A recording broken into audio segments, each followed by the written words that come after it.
ഇരുന്നുവെങ്കിൽ അദ്വാനി സത്യപ്രതിജ്ഞ ചെയ്യുമായിരുന്നു. പകരം അവിടെ സത്യപ്രതിജ്ഞ ചെയ്യുന്ന മൻമോഹൻ സിംഗ് ആണ്. ഇന്ത്യയിലെ മതേതരത്വം ആണ് ജയിച്ചിരിക്കുന്നത്. രാജ്യത്തുണ്ടാകാൻ പോകുന്ന എന്താണ്? എല്ലാ മീഡിയകളും പ്രവചിക്കുന്നുണ്ട്. നന്മയാണ്. ഇന്ത്യ ശക്തിപ്പെടാൻ പോവുകയാണ്. ഈ കാരാട്ടുണ്ടാക്കിയിരുന്ന അപകടമെങ്ങാനും രാജ്യത്ത് സംഭവിച്ചിരുന്നുവെങ്കിൽ ആ ടെലിവിഷനിൽ നിങ്ങൾ കാണാറുണ്ടായിരുന്നില്ലേ? കാരാട്ട് തലങ്ങുമ്മൽ ഇടക്കിടക്ക് വാതിലിന്റെ ഉള്ളിൽ കൂടി വന്ന് അങ്ങോട്ട് വന്ന് ഇങ്ങോട്ട് വാർത്തക്കാരൊക്കെ വലിയ കാര്യമായിട്ട് ഇതാ വരുന്നു കാരാട്ട്, അതാ പോകുന്നു കാരാട്ട്, ഇപ്പൊ അതാ കിടക്കുന്നു കാരാട്ട്. എന്തൊരു ഭാഗ്യാണ്! നിങ്ങളൊന്ന് ആലോചിച്ച് നോക്കാം.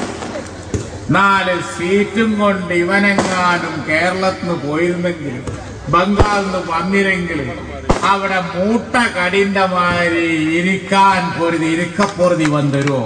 ഇപ്പൊ യാതൊരു കുഴപ്പമില്ല.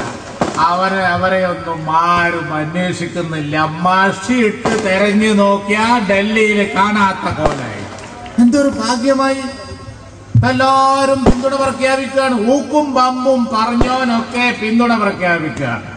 പിന്തുണ കൊണ്ട് കുടുങ്ങിയിരിക്കുന്നു സോണിയാഗാന്ധി. മായാവതിന്റെ വക, സമാജ്വാദി പാർട്ടിന്റെ വക, ആരൊക്കെയാണ് പിന്തുണ? ആർക്കും പിന്തുണ കൊടുക്കല്ലാതെ യാതൊരു വഴിയില്ല. എന്തൊക്കെ ഊക്കും പമ്പുമായി ഈ 3ാം മുന്നണിക്കാർ പറഞ്ഞു. സഹോദരന്മാരെ,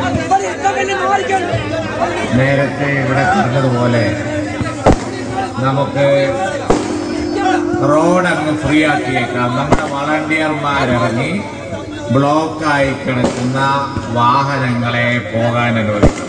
കാരണം നമ്മൾ രാജ്യത്തിന് തന്നെ നന്മക്കായി ജയിച്ചവരാണ്. നമ്മുടെ ജയം രാജ്യത്തിന് നന്മ കൊണ്ടുവരാൻ പോകും.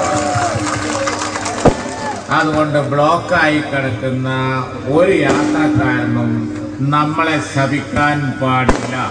ഇവര് ജയിച്ചത് നന്നായി, ഇവരുടെ ജയം നമുക്ക് മാതൃകയാണ് എന്നോരോ യാത്രക്കാരനും പറയണം. അതുകൊണ്ട് നമ്മുടെ പ്രവർത്തകന്മാര് റോഡ് ബ്ലോക്ക് ഇറങ്ങി അടിയന്തരമായി ക്ലിയർ ചെയ്യണം എന്നാണ് എനിക്ക് പറയാനുള്ളത്. ഇവിടെ കുറ്റിപ്പുറത്ത് വന്നിട്ട് ഒരു വലിയ യോഗം നടത്തി. ആയിരം വലിയ യോഗം, അതിലും വലിയ മറുപടിയായിട്ട് നമ്മൾ വന്നപ്പോ ബാലും പൊക്കി പാഞ്ഞ ശരിയാണ് ഈ പൊന്നാനിയിൽ കണ്ടത്. ഇനി ഇത് തന്നെയാണ് ഇവിടെ ഉണ്ടാകാൻ പോകുന്നത്. ഞാനൊന്ന് ഇരുന്നപ്പോ എന്നോട് അനിലും അതുപോലെ തന്നെ സംസ്ഥാനമൊക്കെ പറയാം, 16 സീറ്റ് മലപ്പുറം ജില്ലയിൽ ഓർത്തോളി. 16ലും ഞങ്ങളാ ലീഡ്. അസംബ്ലിക്കുള്ളതാണത്. 16ലും നമ്മളാ ലീഡ്. ഒരൊറ്റ സീറ്റില് ഉണ്ടോ? എവിടെ ഉണ്ടോ? ഒറ്റ സീറ്റിൽ LDF ലീഡ് ചെയ്തിട്ടില്ല. തവനൂരും ഇല്ല, പൊന്നാനിയും ഇല്ല, എവിടെയില്ല. പുതിയ സീറ്റിലും എവിടെയില്ല. എല്ലായിടത്തും നല്ല ലീഡാണ്. അപ്പൊ അതുകൊണ്ട് നിങ്ങളെ കാത്തിരിക്കുന്നത് തെരഞ്ഞെടുപ്പുകൾ വരാനുണ്ട്. കാത്തിരിക്കുന്നത് വമ്പൻ പരാജയങ്ങളാണ്. അതുകൊണ്ട് നമ്മുടെ പ്രവർത്തകന്മാർ ഉത്തരവാദിത്വത്തോടു കൂടി പെരുമാറണം. അതാ എനിക്ക് നിങ്ങളോട് ജനങ്ങളിൽ നിഷ്പക്ഷമായ എല്ലാ കാര്യങ്ങളും കാണുന്നവരുണ്ട്. നമ്മൾ ഈ തിരച്ചിൽ ഉത്തരവാദിത്വം വന്നിരിക്കുന്നു. പൊതുരംഗം, പൊതുപ്രവർത്തനം എന്ന് പറയുന്നത് നാട്ടുകാർക്ക് ഗുണം ചെയ്യാനാണ്, ജനങ്ങൾക്ക് ഗുണം ചെയ്യാനാണ്.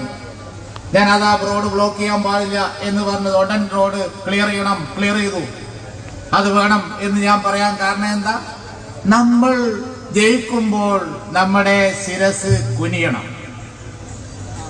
നമ്മൾ മൻമോഹൻ സിംഗിനെ കൊണ്ടുവന്നിരിക്കുന്നത് സോണിയാഗാന്ധിയുടെ അന്തസ് നിങ്ങൾ കണ്ടില്ലേ? അന്തസ്സുകാരായിട്ട് ആരോടും പെരുമാറുന്നില്ല.